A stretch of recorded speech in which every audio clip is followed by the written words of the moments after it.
भक्तिहीन ब्रह्मा ही क्यों न हो, वह मुझे सब जीवों के समान ही प्रिय है। परंतु भक्तिमान अत्यंत नीच भी प्राणी मुझे प्राणों के समान प्रिय है। यह मेरी घोषणा है। पवित्र, सुशील और सुंदर बुद्धि वाला सेवक, बता किसको प्यारा नहीं लगता। वेद और पुराण ऐसी ही नीति कहते हैं। हे काक, सावधान होकर सुनो। एक पिता के बहुत से पुत्र पृथक पृथक गुण, स्वभाव और आचरण वाले होते हैं। कोई पंडित होता है, कोई तपस्वी, कोई ज्ञानी, कोई धनी, कोई शूरवीर, कोई दानी, कोई सर्वज्ञ और कोई धर्मपरायण होता है।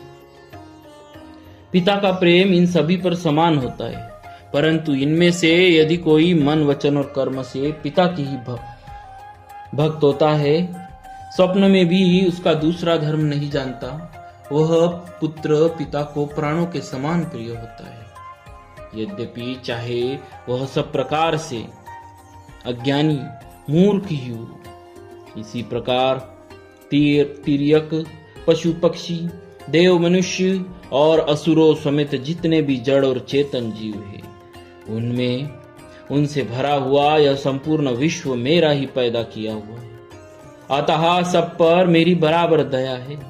परंतु इसमें से जो मद और माया छोड़कर मन, वचन और शरीर से मुझको भजता है, वह पुरुष हो, नपुंसक हो, स्त्री हो अथवा चर अचर कोई भी जीव हो, कपट छोड़कर जो भी सर्वभाव से मुझे भजता है, वही मुझे परम प्रिय है।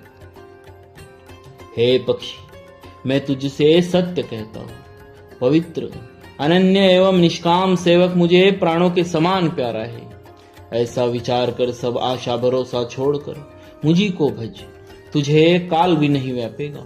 निरंतर मेरा स्मरण और भजन करते रहना। प्रभु के वचनामृत सुनकर मैं तृप्त नहीं होता था। मेरा शरीर पुलकित था और मन में अत्यंत ही हर्षित हो रहा था। वह सुख मन और कान ही जानते हैं, जीभ से उसका बखान नहीं किया जा सकता। प्रभु की शोभा का वह सुख नेत्र ही जानते हैं, पर वे कह कैसे सकते हैं, उनके वाणी तो है नहीं। मुझे बहुत प्रकार से भली भांति समझा कर और सुख देकर प्रभु फिर वही बालकों के खेल करने लगे।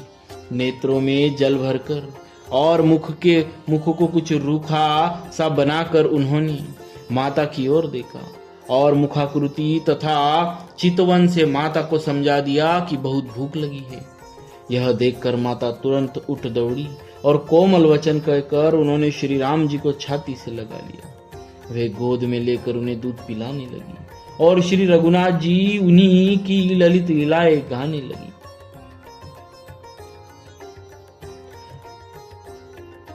जिस सुख के लिए सबको सुख देने वाले कल्याण रूप त्रिपुरारी शिवजी ने अशुभ वेश धारण किया, उस सुख में अवधपुरी के नर नारी निरंतर निमग्न रहते हैं। उस सुख का लवलेश मात्र जिन्होंने बार बार स्वप्न में भी प्राप्त कर लिया। हे पक्षीराज, वे सुंदर बुद्धि वाले सज्जन पुरुष उसके सामने ब्रह्म सुख को भी कुछ नहीं गिनते। मैं और कुछ समय तक अवधपुरी में रहा और मैंने श्री राम जी की रसीली बाल लीलाएं देखी। श्री राम जी की कृपा से मैंने भक्ति का वरदान पाया। तदनंतर प्रभु के चरणों की वंदना करके मैं अपने आश्रम पर लौट आया। इस प्रकार जब से श्री रघुनाथ जी ने मुझको अपनाया, तब से मुझे माया कभी नहीं व्यापी।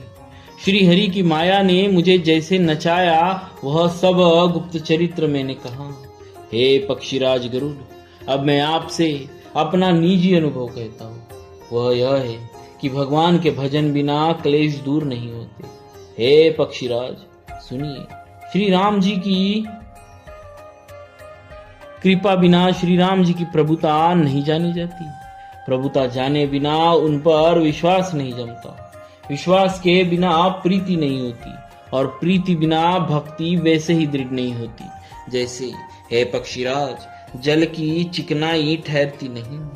गुरु के बिना कहीं ज्ञान हो सकता है अथवा वैराग्य के बिना कहीं ज्ञान हो सकता है। इसी तरह वेद और पुराण कहते हैं कि श्री हरि की भक्ति के बिना क्या सुख मिल सकता है। हे तात, स्वाभाविक संतोष के बिना क्या कोई शांति पा सकता है? चाहे करोड़ों उपाय करके पच पच मरिए, फिर भी क्या कभी जल के बिना नाव चल सकती है? संतोष के बिना काम का नाश नहीं होता, और कामनाओं के रहते स्वप्न में भी सुख नहीं हो सकता, और श्री राम के भजन बिना कामनाएं नहीं मिट सकती। बिना धरती के भी कहीं पेड़ उग सकते हैं। विज्ञान तत्व ज्ञान के बिना क्या समभाव आ सकता है? आकाश के बिना क्या कोई अवकाश पोल पा सकता है? श्रद्धा के बिना धर्म का आचरण नहीं होता। क्या पृथ्वी तत्व के बिना कोई गंध पा सकता है? तप के बिना क्या तेज फैल सकता है? जल तत्व के बिना संसार में क्या रस हो सकता है? पंडित जनों की सेवा बिना क्या शील सदाचार प्राप्त हो सकता है? हे गोसाई, जैसे बिना तेज अग्नि तत्व के रूप नहीं मिलता, निज सुख आत्मानंद के बिना क्या मन स्थिर हो सकता है? वायु तत्व के बिना क्या स्पर्श हो सकता है? क्या विश्वास के बिना कोई भी सिद्धि हो सकती है? इसी प्रकार श्री हरि के भजन बिना जन्म मृत्यु के भय का नाश नहीं होता। बिना विश्वास के भक्ति नहीं होती। भक्ति के बिना श्री राम जी पिघलते नहीं, और श्री राम जी की कृपा के बिना जीव स्वप्न में भी शांति नहीं पाता। हे धीर बुद्धि, ऐसा विचार कर संपूर्ण कुतर्क को और संदेह को छोड़कर करुणा की खान सुंदर और सुख देने वाले श्री रघुवीर का भजन कीजिए। हे पक्षीराज, हे नाथ, मैंने अपनी बुद्धि के अनुसार प्रभु के प्रताप और महिमा का गान किया। मैंने इसमें कोई बात युक्ति से बढ़ाकर नहीं कही, यह सब अपनी आंखों देखी कही है। श्री रघुनाथ जी की महिमा, नाम रूप और गुणों की कथा सभी अपार एवं अनंत है, तथा श्री रघुनाथ जी स्वयं भी अनंत है। मुनिगण अपनी अपनी बुद्धि के अनुसार श्री हरि के गुण गाते हैं। वेद, शेष और शिव जी भी उनका पार नहीं पाते। आप से लेकर मच्छर पर्यंत सभी छोटे बड़े जीव आकाश में उड़ते हैं, किंतु आकाश का अंत कोई नहीं पाते। इसी प्रकार हे तात, श्री रघुनाथ जी की महिमा भी अथाह है, क्या कभी कोई उसकी था पा सका है? श्री राम जी का अरबों कामदेव के समान सुंदर शरीर है। वे अनंत कोटि दुर्गाओं के समान शत्रुनाशक है। अरबों इंद्रों के समान उनका विलास ऐश्वर्य है। अरबों आकाशों के समान उनमें अनंत अवकाश स्थान है। अरबों पवन के समान उसमें महान बल है, और अरबों सूर्यों के समान प्रकाश है। अरबों चंद्रमाओं के समान वे शीतल और संसार के समस्त भयों का नाश करने वाले हैं। अरबों कालों के समान वे अत्यंत दुस्तर, दुर्गम और दुरंत है। वे भगवान अरबों काम धूमकेतुओं को पुच्छल तारों के समान अत्यंत प्रबल है। अरबों पातालों के समान प्रभु अथाह है। अरबों यमराजों के समान भयानक है। अनंत कोटि तीर्थों के समान वे पवित्र करने वाले हैं। उनका नाम संपूर्ण पाप समूह का नाश करने वाला है। श्री रघुवीर करोड़ों हिमालयों के समान अचल स्थिर है, और अरबों समुद्रों के समान गहरे हैं। भगवान अरबों कामधेनुओं के समान सब कामनाओं इच्छित पदार्थों के देने वाले हैं।